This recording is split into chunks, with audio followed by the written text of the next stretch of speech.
What up YouTube? How are we feeling today? Hope you're doing great. Hope you're doing fantastic. Back with another Modern Warfare 2 video, and in today's video we're gonna talk about the best settings for your controller on console and all the other changes that you need to do right now to make your aim a lot better and just enjoy the game in general.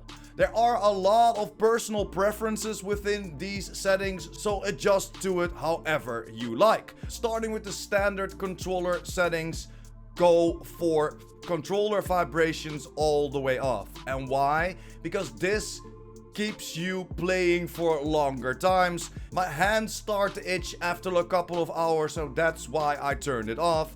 And I didn't even change anything within the inputs itself, even not flipped my controls. If you have a normal controller, then definitely flip them, but I have a special controller with mouse clicks, so I don't really have to change the L2 or the R2. But if you have a normal controller, definitely flip it to L1 and R1, because the input delays on L1 and R1 are a lot lower than L2 and R2. Definitely test it out. Again, this is personal preference. Then jumping over to the aiming, I have my sensitivity on 6.6. Again, personal preference, but I like to have it on 6.6. It's a little bit easier to track your enemies. You can of course put it all the way up to 11, 12 or whatever you like to play with. But in my personal preference, I went for 6.6 and I went for an ADS sensitivity multiplier of 0.8. Especially when you are scoped in, it's a lot easier to track your enemies. And I feel that the aim assist is a lot stickier when you use 0.8. Then going over to the rest of the settings, the only thing I changed is to tap to reload. I like to put it on tap to reload, but again, personal preference, you can go for whatever you like itself. If you want to go for a prioritize, then I go for prioritize reload in my opinion. Because then, if reload and interact are available simultaneously, tap to reload and hold to interact. You can change it to that as well. If you run up to a door, you only have to tap to open the door instead of holding it, but I like to have it on tap to reload, and then it will always be hold to interact. And then for the last change, I changed the armor plate behavior to apply all. It doesn't really apply for the multiplayer right now, but I already changed it for the upcoming Warzone 2 that will be released in a couple of weeks. And then jumping over to the advanced controller settings, and I have aim assist type to Black Ops. I tested out a couple of aim assist types, and in my opinion, my personal preference goes to blackout, but you can change it whatever you like. Normally it will set on default, but in my opinion, precision isn't really good, focusing isn't really good, and Black Ops and default are close to each other, but I prefer Black Ops a little bit more. Then over to the aim response curve. This is what I tested a lot. I started with linear and then tested it out on dynamic, and my personal preference goes to dynamic. A lot of other content creators and streamers are using dynamic as well, and I prefer dynamic over linear. Then the ADS multiplier on focus is just at 1 for me. And then next to that, the only thing that I changed up in here are the input dead zones. The left stick on 0.1, the right stick on 0.1, the left stick max on 0.99, the right stick max on 0.99, and I put my L2 dead zone button and the R2 dead zone button to 0.03. That's my personal preference, and I have mouse click, so it doesn't really have that big of a difference. But if you still play with Alt R2 and R2 to shoot and aim, I will put this dead zones all the way down and just test it a little bit, or at least all the way down.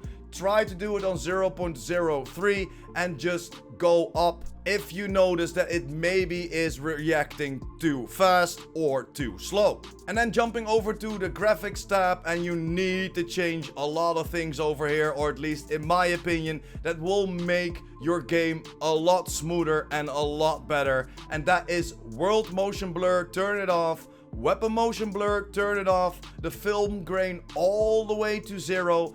Turn off depth of field as well. As depth of field, if you zoom in, it will blur around your weapon wherever you zoom to. So if you have this turned on everything around your weapon will be a little bit blurred while you zoom in, and just turn this off. It's a lot better, especially within FPS. You need to know what's happening around you and not only right in front of you where you're aiming. And then another thing that's new to the game is the Fidelity FXCAS, and turn this on and put the Fidelity CSX strength all the way up to 70. For me personally, 70 is the sweet spot. You can turn it all the way up to 100, whatever you like. This is a personal preference, but for me, that sweet spot is around 70, and it makes the game a lot sharper. You can definitely notice the difference between somebody with a ghillie suit sitting in a bush, instead of then thinking, oh, it's only bush, and getting sniped because there is somebody laying in that bush. Definitely put it up to that 70 or maybe even higher. Some people have it turn it up to 80 or even all the way up to that 100. Then we come to view, and definitely turn on the 120 refresh rate if your console and or your monitor and TV support it. This will make your game a lot more fluent, so definitely turn this on if it's available for you. Then over to the field of view. Again, this is a personal preference, but my personal sweet spot is around 105. If you raise it, the game feels a little bit faster, but the enemies are a little bit further away. Again, for me, the sweet spot is around 105. And then you can go into advanced stats as well and have the ADS field of view unaffected. This will definitely help you out whenever you are shooting, and this will help you out with that visual recoil, and it will keep you on your target. It's a lot easier to see. And a new thing in the game as well is weapon field of view, and put this to wide. And why to wide? Because this will shrink your gun a little bit more, and you will see a lot more of your surroundings. And that is of course what you want in an FPS game. You want to see what is happening around you. Then the third person field of view, I had it on 80. I raised it up to 90 a little bit when I played third person, but I put it back to 80 because for some reason it felt like the ADS was slower on 90 than on 80. Again, this might be me and this is personal preference, but I kept it at 80. And then another thing that you have to change and will make your gameplay a lot better and make you stick to your enemies is change the first person camera movement to 50% least.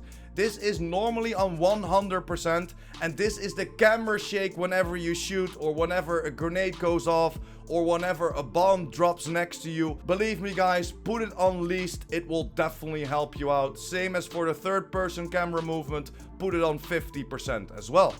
The third person ADS transition, you can change it to whatever you like. I like to have my third person field of view, so if you don't use a scope higher than 4x, then you will not zoom into that first person like we had in the beta. They changed it over the beta, and I think this is a great change. But again, if you like to go to first person when you zoom in, you can always change it.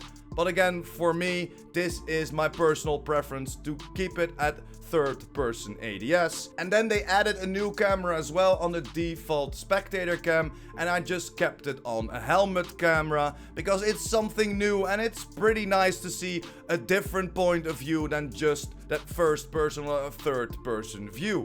Then over to the brightness, I changed that to 55, and don't go over 60.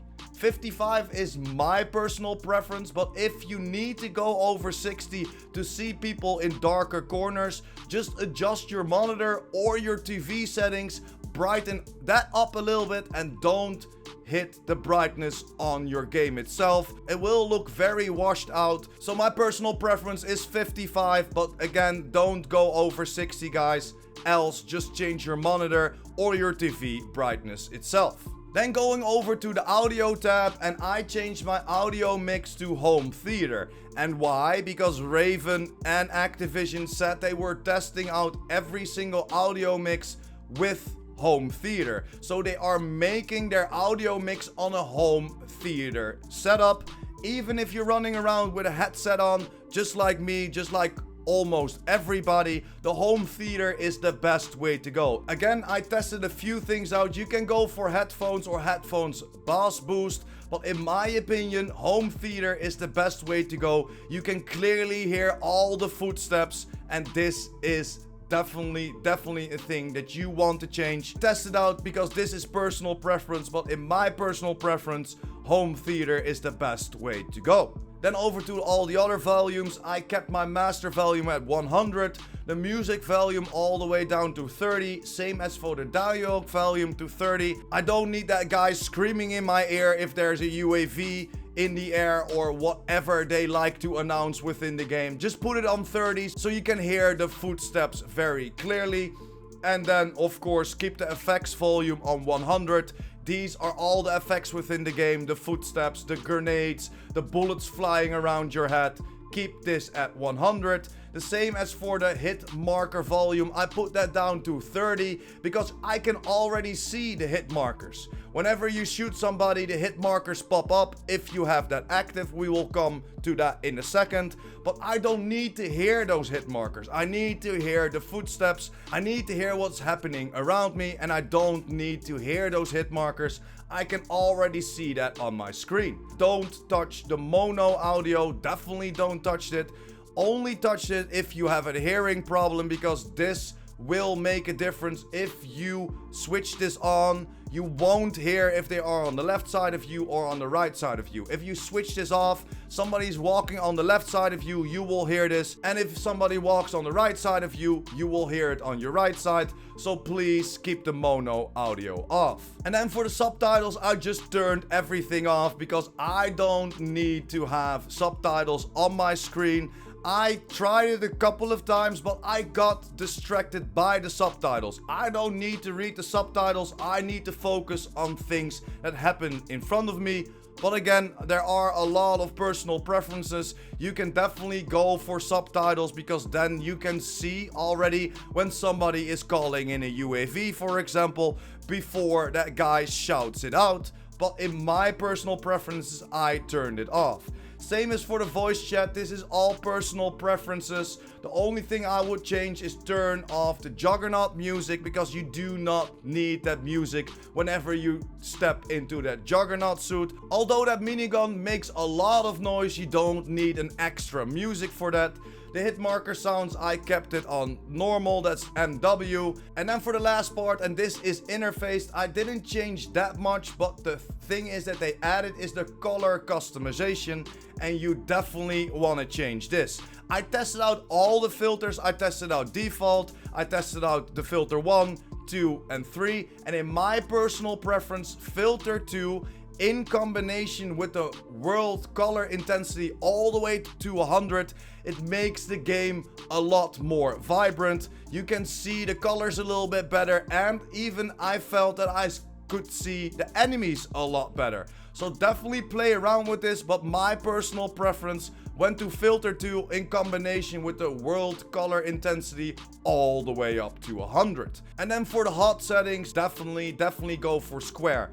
The round setting might look a little bit more slick, but with the square setting, you will see a lot more on your radar, on your minimap. So definitely keep it at square. And then make sure to keep everything on, as the map rotation, the crosshairs, the hit marker visuals. As we put down the hit marker audio, now you can see whenever you hit somebody, you will get those visuals. In my opinion, a great setting to keep on.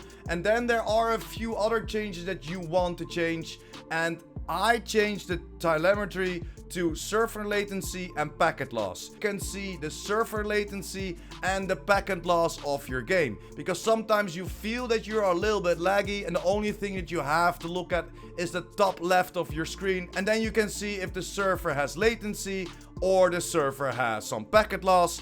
I like to have this on, and I have the clock off because I don't really need to see what time it is.